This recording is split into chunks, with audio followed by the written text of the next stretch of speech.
Hello प्यारे बच्चों, आज हम लोग कक्षा 8 गृह शिल्प विषय के अंतर्गत पाठ 3 का अध्ययन करेंगे, जिसका शीर्षक है खाद्य पदार्थों का संरक्षण।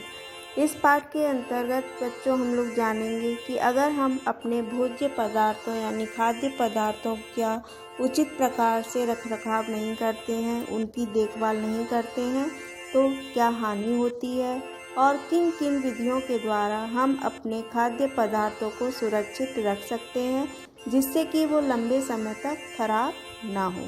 तो चलिए बच्चों शुरू करते हैं।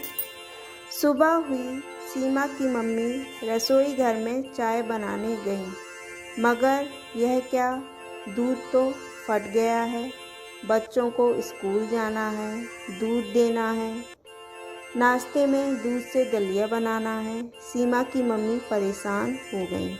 उन्होंने दूध वाले को बुलाया और डांटने लगी, क्या कारण है कि तुम्हारा दिया हुआ दूध प्राय फट जाया करता है।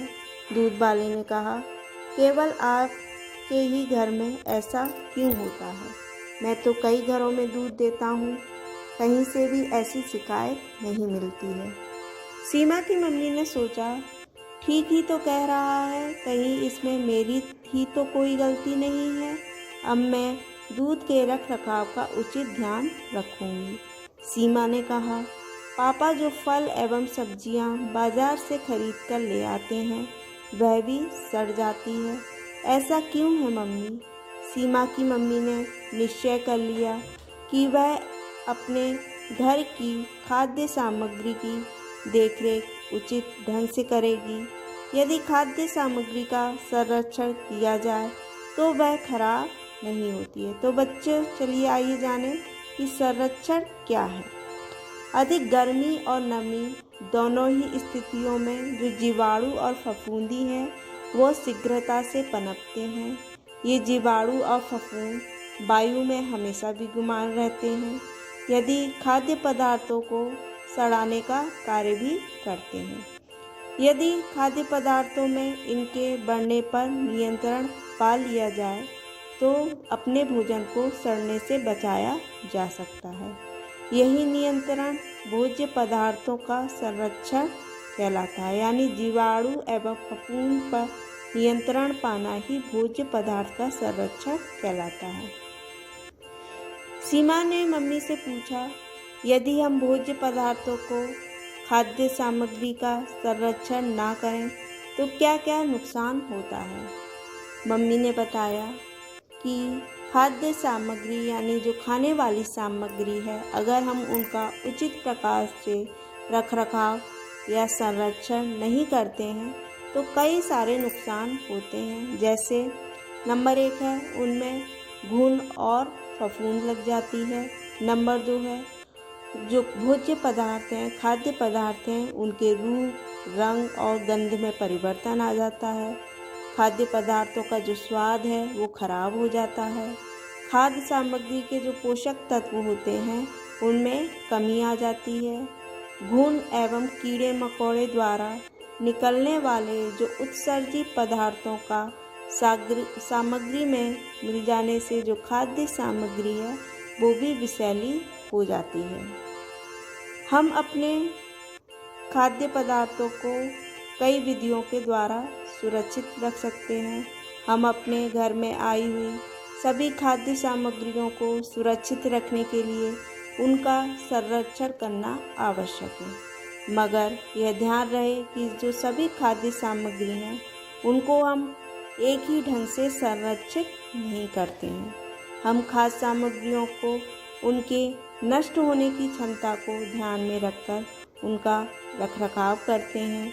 हम भोज्य पदार्थों के नष्ट होने की जो क्षमता होती है उनको ध्यान में रखते हुए उन्हें निम्नलिखित 2 भागों में विभाजित कर सकते हैं। पहला है शीघ्र नष्ट होने वाले पदार्थ, यानी जो जल्दी खराब हो जाते हैं।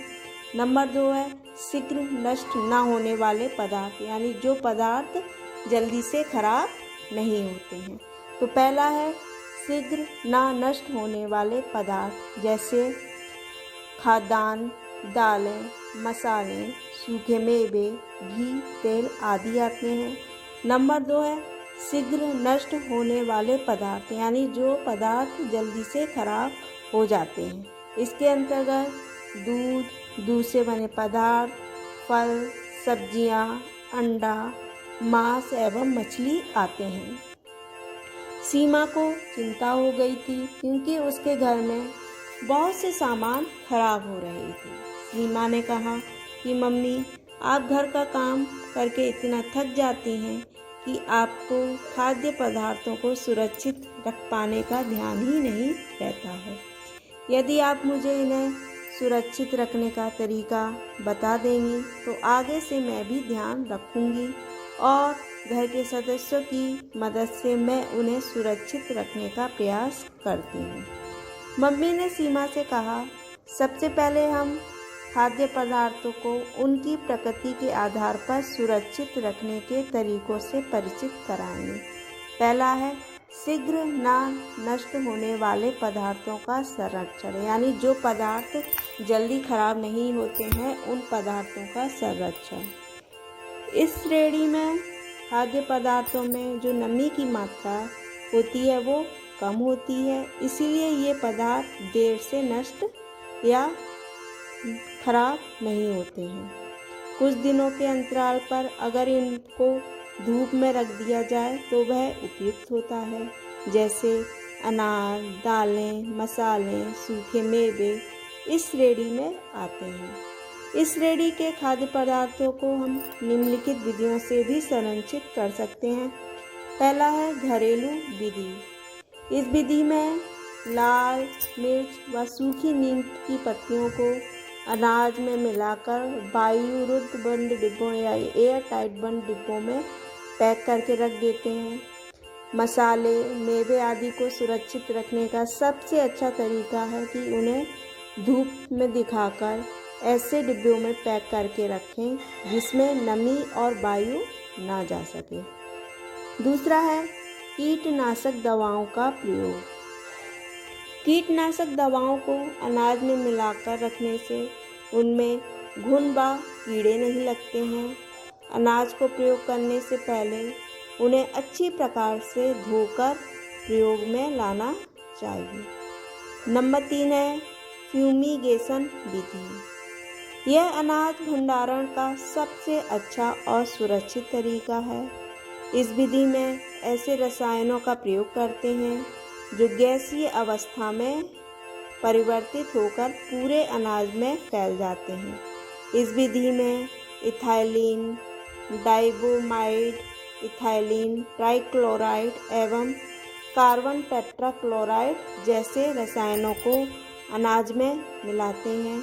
ये रसायन द्रव यानी लिक्विड अवस्था में एक छोटी सी डिब्बी में रहते हैं।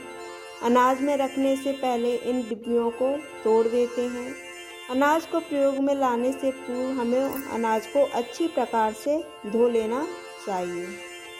मम्मी ने सीमा से कहा कि अब उन खास सामग्रियों के संरक्षण के संबंध में बताऊंगी जो शीघ्र ही खराब हो जाते हैं, यानी शीघ्र नष्ट होने वाले पदार्थों का संग्रह, यानी जो पदार्थ जल्दी खराब हो जाते हैं उन पदार्थों का संग्रह। इस समूह में ऐसे भोज्य पदार्थ आते हैं जिनमें बहुत अधिक नमी होती है, यानी जो अधिक नमी युक्त पदार्थ होते हैं, जैसे दूध, दही, फल, सब्जियां, अंडा, मांस, मछली आदि। ऐसे पदार्थों को यथासंभव ताज़ा ही खाना ठीक रहता है। यदि फल एवं सब्जियां 1 या 2 दिन रखनी भी पड़े तो उन्हें सुरक्षित रखा जाना आवश्यक है। इन्हें हम निम्न विधियों के द्वारा सुरक्षित रख सकते हैं। पहला है ठंडी विधि। हरी सब्जियों के ऊपर ठंडे पानी का छिड़काव करते रहने से उन्हें हम 2 या 3 दिन तक सुरक्षित रख सकते हैं। दूध और दही जैसे भोज्य पदार्थों को भी हम किसी बर्तन में रखकर उन्हें ठंडे पानी में रखने से सुरक्षित रखा जा सकता है। यदि फ्रिज उपलब्ध है तो फ्रिज या आइस बॉक्स में हम हरी सब्जियां, पका भोजन, दूध, दही, मक्खन, फल कई दिनों तक सुरक्षित रख सकते हैं। फ्रिज में फल और सब्जियों थैलियों में ही रखनी चाहिए। नंबर 2 है गर्म विधि। इस विधि में भोज्य पदार्थों को थोड़े थोड़े अंतराल पर यानी थोड़ी थोड़ी देर पर गर्म किया जाता है, जिससे जो जीवाणु हैं, एंजाइम हैं और कवक हैं वो नष्ट हो जाते हैं। दूध और भोजन को 5-6 घंटे के अंतराल पर उबाल लेने से उन्हें हम खराब होने से बचाया जा सकते हैं। सीमा की उत्सुकता शांत नहीं हुई। सीमा ने अपनी कक्षा में जाकर शिक्षिका से पूछा यानी अपनी मैम से पूछा कि कभी कभी हम लोग बिना मौसम के भी मटर, गोभी, मेथी आदि कैसे उपलब्ध कर लेते हैं। सीमा की मैडम ने बताया कि निर्जलीकरण विधि द्वारा हम बिना मौसम के भी फल एवं सब्जियां उपलब्ध कर सकते हैं। निर्जलीकरण विधि। इस विधि में खाद्य सामग्री से नमी को हटाना ही निर्जलीकरण कहलाता है। इस विधि में खाद्य सामग्री में उपस्थित जो नमी होती है उसे हम धूप के माध्यम से सुखाकर अलग करते हैं, यानी उस खाद्य सामग्री को सुखा लेते हैं। जब खाद्य सामग्री में नमी नहीं रहती है तो जो जीवाणु है, कवक या एंजाइम है वो सक्रिय नहीं हो पाते हैं एवं हमारी जो खाद्य सामग्री है वो सुरक्षित रहती है। जैसे गोभी, करेला, भिंडी, मेथी, धनिया एवं पालक को हम धूप में सुखा लेते हैं, जिससे उसमें नमी खत्म हो जाती है और फिर उसे एयर टाइट डिब्बों में बंद करके रख देते हैं।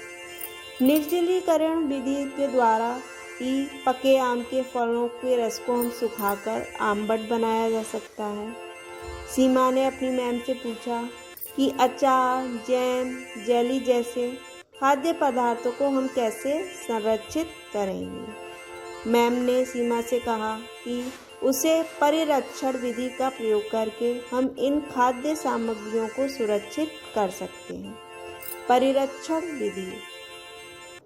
भोज्य पदार्थों में विभिन्न घरेलू रासायनिक पदार्थ जैसे नमक, चीनी, हल्दी या तेल आदि को मिलाकर संरक्षित करना परिरक्षण विधि कहलाती है। इस विधि में निम्नलिखित विधियां होती हैं, जैसे पहला है चीनी के घोल में परिरक्षण। जैसे सेब, अंगूर या अमरूद जैसे फलों को संरक्षित रखने के लिए उन्हें एक चीनी की गाढ़ी चाशनी में पकाते हैं। परिरक्षण विधि से हम मुरब्बा, जैम और जेली बनाकर उसे सुरक्षित रख सकते हैं। दूसरा है नमक, तेल एवं मसाले द्वारा परिरक्षण। कई प्रकार की खाद्य सामग्री जैसे अचार एवं चटनी के रूप में भी हम संरक्षित कर सकते हैं। जैसे कच्चे आम को छीलकर, काटकर नमक, तेल, अचार के मसाले में मिलाकर सुरक्षित रख सकते हैं। मैम ने उसे पुनः बताया कि बिना मौसम के फलों एवं सब्जियों को हम हिमीकरण विधि द्वारा भी संरक्षित कर सकते हैं। हिमीकरण विधि 0° या इससे नीचे के तापक्रम पर जो जीवाणु या फफूंद होते हैं वो निष्क्रिय यानी नष्ट हो जाते हैं। बड़े बड़े शीतलायों में आलू, आम, सेब जैसे खाद्य पदार्थों को हम इसी विधि द्वारा बहुत दिनों तक संरक्षित करके रखते हैं। खाद्य संरक्षण के महत्व का क्या महत्व है, यानी जो खाद्य सामग्री है उसके संरक्षण के महत्व क्या क्या है। संरक्षण का महत्व पहला है खाद्य सामग्रियों को घुन, फफूंदी एवं अन्य कीटाणुओं से सुरक्षित रखना है। बिना मौसम वाले फलों एवं सब्जियों का उपलब्ध होना है। आवश्यकता से अधिक पैदा होने वाले जो फल हैं, सब्जी हैं, अनाज हैं उनको सुरक्षित रखना है। अनाज, फलों एवं सब्जियों को दूर के स्थानों पर भेजने के लिए भी हम संरक्षण करते हैं। फिर है पके हुए जो भोज्य पदार्थ हैं उनको संरक्षित रखना, उनका दोबारा प्रयोग करने पर समय एवं ईंधन की बचत होती है। अब है भविष्य के लिए खाद्य पदार्थों की सुरक्षा मानव मूल्य है। भारत में अधिकतर खाद्य पदार्थों का उत्पादन मौसम के अनुसार होता है। अनेक परिवारों में यह परंपरा रही है कि वर्ष भर यानी साल भर के लिए हम अनाज एवं दालें खरीद लेते हैं, क्योंकि जिस मौसम में इनका उत्पादन होता है उस मौसम में एक कम दाम पर ये खाद्य सामग्री हमको उपलब्ध हो जाती है। एक साथ अधिक मात्रा में खरीद लेने पर एक प्रकार की सुरक्षा की भावना भी बनी रहती है कि यदि कभी धन का अभाव हो तो हमारे खाने पीने में कोई कमी नहीं रहेगी। सरकार भी भंडार गृहों में गेहूं, चावल, दाल आदि का भंडारण करती है, जिससे आपातकाल के समय देश में इसकी कमी न हो। किसान भी जब अनाज को उगाते हैं तो उन्हें वर्ष भर के लिए विशेषकर शेष अनाज को बेचते हैं। अब सीमा को समस्त खाद्य सामग्रियों के संरक्षण के बारे में पूरी जानकारी हो गई। खाद्य सामग्रियों की उचित देखभाल एवं रखरखाव के कारण घर के जो भोज्य पदार्थ हैं वो नष्ट नहीं होते थे। खाद्य सामग्रियों को संरक्षित करके अधिक दिनों तक प्रयोग में भी लाया जा सकता था। भोजन की बर्बादी न करें, क्योंकि अधिकांश देखा जाता है कि अनेक घरों, होटलों, दावतों आदि में अधिक भोजन लेकर उन्हें फेंक दिया जाता है। ऐसा कदापि न करें। बचे भोजन को गरीबों में बांट दें तथा पशु पक्षी को खिला देना चाहिए। थाली में आवश्यकता से अधिक भोजन ना लें। धन्यवाद।